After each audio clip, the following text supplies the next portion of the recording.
Dentro del chavismo, el ascenso de Héctor Rodríguez no parece el crecimiento natural de un dirigente joven. Bueno, buenos días a todas, a todos. Sino la consolidación de una nueva élite política que se mueve entre ministerios, gobernaciones, estructuras partidistas y ahora la reingeniería total del Estado venezolano. El anuncio hecho por Delcy Rodríguez lo confirma. Héctor Rodríguez fue designado comisionado presidencial para la reestructuración y reingeniería del gobierno nacional. Una nueva estructura del gobierno adaptado a esta nueva realidad de Venezuela, a una Venezuela que renace desde su identidad. Un cargo extraordinario creado en medio de una nueva reorganización del aparato estatal y que le otorga poder directo sobre la arquitectura institucional del chavismo. Oficialmente, la tarea consiste en rediseñar el funcionamiento del gobierno, simplificar trámites burocráticos y presentar en 90 días un nuevo esquema organizativo del Ejecutivo junto al Ministerio de Planificación. Pero en términos políticos, el movimiento parece mucho más profundo.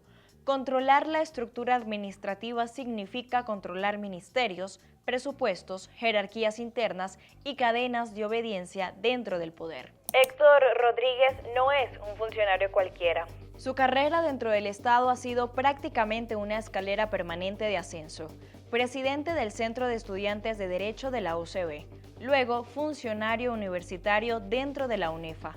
Más tarde, ministro del Despacho de la Presidencia, ministro del Deporte, ministro de la Juventud, vicepresidente del Área Social, ministro de Educación, diputado de la Asamblea Nacional Constituyente, gobernador de Miranda y nuevamente ministro de Educación bajo Nicolás Maduro. Ahora, además, se convierte en el hombre encargado de rediseñar el Estado chavista desde adentro. No es que vamos a sacar a la gente de la pobreza para llevarla a la clase media para que después aspiren a ser escuálidos. En el chavismo siempre se habla de él como uno de los posibles herederos políticos del proyecto. Durante años fue presentado como la cara moderada y juvenil de la revolución, alguien capaz de dialogar en televisión, vender una imagen menos radical y administrar el desgaste político del oficialismo. El que diga que hay que inmolarse, bueno, que dé un paso al frente, pero no le pida al pueblo que se inmole. Y no me hable en nombre de Chávez para inmolarse. Pero mientras esa imagen pública crecía, también crecían las denuncias alrededor de su gestión y del sistema político que ayudó a consolidar. Uno de los episodios más polémicos ocurrió durante su paso por el Ministerio de Educación y el manejo del programa de alimentación escolar, conocido como el PAE. Nos toca una tarea difícil pero bonita. La tarea de la educación en estos tiempos que estamos viviendo es una tarea compleja, una tarea difícil. Transparencia Venezuela documentó cómo bajo su administración se eliminaron contratos privados de alimentación para centralizar el sistema en manos de una corporación estatal creada por el propio gobierno. Según la organización, la cobertura del programa disminuyó a pesar del incremento presupuestario y miles de estudiantes dejaron de recibir alimentos. La denuncia apuntaba a falta de controles, opacidad administrativa y concentración absoluta de contratos públicos en estructuras manejadas directamente por el Estado. Ese patrón de centralización es justamente el que vuelve a aparecer ahora con este nuevo cargo, porque la llamada reingeniería del gobierno no surge en un momento de estabilidad, sino en medio de una crisis del Estado venezolano.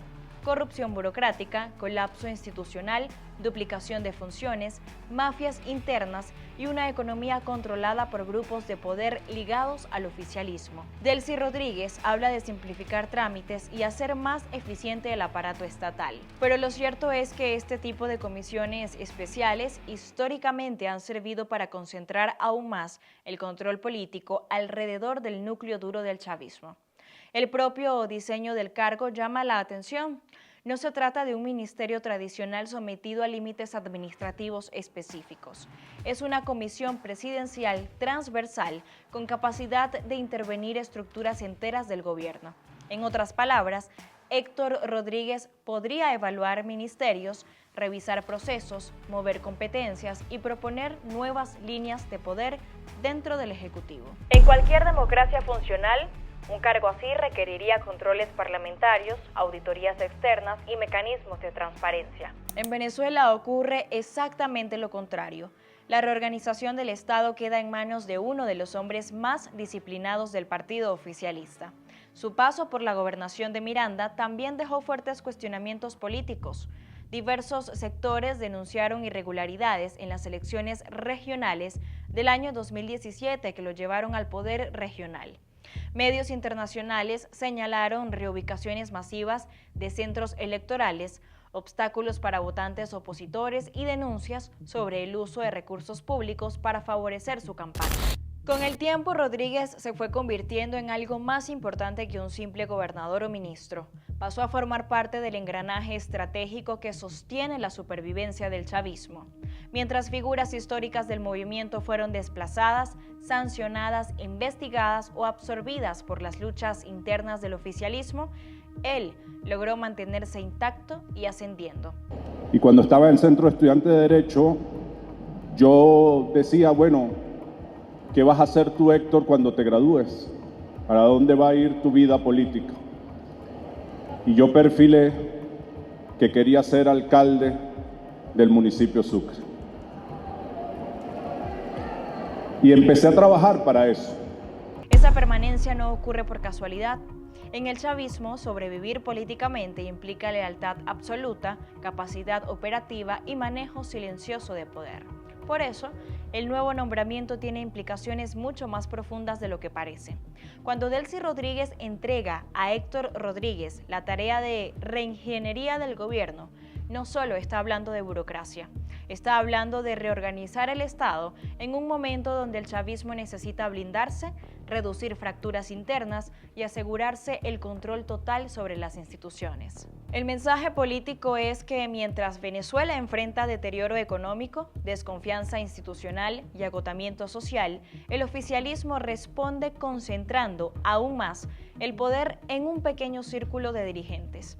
Y allí aparece otro elemento, el peso de los Rodríguez dentro del chavismo. Delcy controla áreas estratégicas del Ejecutivo, Jorge domina la maquinaria política y parlamentaria y ahora Héctor recibe facultades para rediseñar el funcionamiento del gobierno. El simbolismo político es potente. El apellido Rodríguez se multiplica dentro de los centros neurálgicos del poder venezolano. Una nueva aristocracia burocrática nacida dentro de la Revolución Bolivariana. Esa reingeniería ocurre precisamente años después de que el propio chavismo creara un sistema desproporcionado de ministerios, protectorados, vicepresidencias sectoriales y estructuras paralelas utilizadas para repartir poder y controlar territorios políticos. Ahora, ese mismo modelo intenta reciclarse bajo otra narrativa: modernización, eficiencia y reorganización institucional. Pero el riesgo real es que esta nueva estructura termine consolidando todavía más un modelo donde las decisiones se toman desde un núcleo cada vez más cerrado, sin contrapesos ni supervisión independiente. En la práctica, Héctor Rodríguez deja de ser solamente un ministro y pasa a convertirse en el arquitecto político del nuevo aparato estatal chavista. Y cuando un solo dirigente comienza a acumular ministerios, influencia partidista, control territorial y capacidad de rediseñar instituciones completas, ya no estamos hablando de administración pública, estamos hablando de concentración del poder. Soy Génesis Pérez y esto fue Venezuela en Profundidad.